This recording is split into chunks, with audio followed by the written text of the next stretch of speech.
गोस्वामी तुलसीदास द्वारा रचित रामचरितमानस को लेकर भारत में कई बार विवाद हुआ।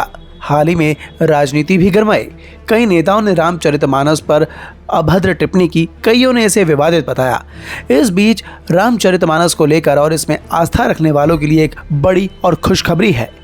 खबर है कि रामचरितमानस को अब सिर्फ भारत नहीं बल्कि दुनिया भी मानेगी और पूरी दुनिया इसकी महत्वता को समझेगी। दरअसल संयुक्त राष्ट्र शैक्षणिक, वैज्ञानिक और सांस्कृतिक संगठन यानी कि यूनेस्को ने भारत को बड़ी खुशखबरी दी है। दरअसल यूनेस्को की ओर से गोस्वामी तुलसीदास द्वारा रचित रामचरितमानस और पंचतंत्र की कथाओं को मान्यता दे दी है।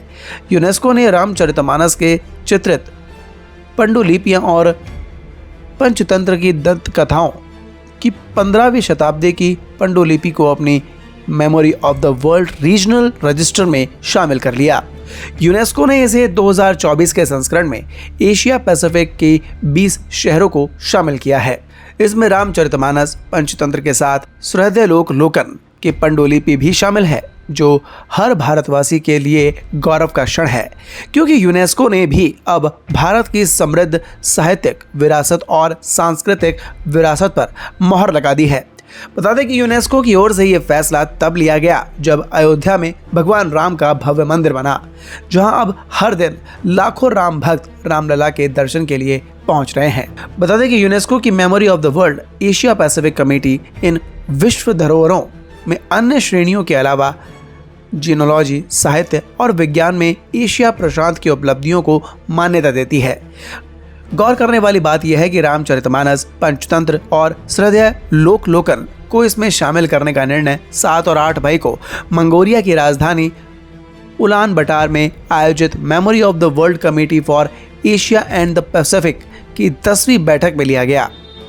इस खबर ने पूरे भारत में खुशी की लहर दौड़ा दी है, जिसकी वजह से हर भारतवासी इस वक्त गौरवान्वित महसूस कर रहा है। बता दें कि MOWCAP की 10वीं आम बैठक की मेज़बानी इस बार मंगोलिया सरकार के संस्कृति मंत्रालय और यूनेस्को के लिए मंगोलिया राष्ट्रीय आयोग और यूनेस्को के बैंकॉक क्षेत्रीय कार्यालय द्वारा की गई है। इस बैठक में 40 पर्यवेक्षकों के अलावा नामांकित व्यक्तियों के साथ सदस्य देशों के 38 प्रतिनिधि शामिल हुए। बता दें, रामचरितमानस को तुलसीदास ने 16वीं शताब्दी में लिखा था, जो अवधी बोली में है, जो चौपाई रूप में लिखा गया ग्रंथ है और रामायण से अलग है।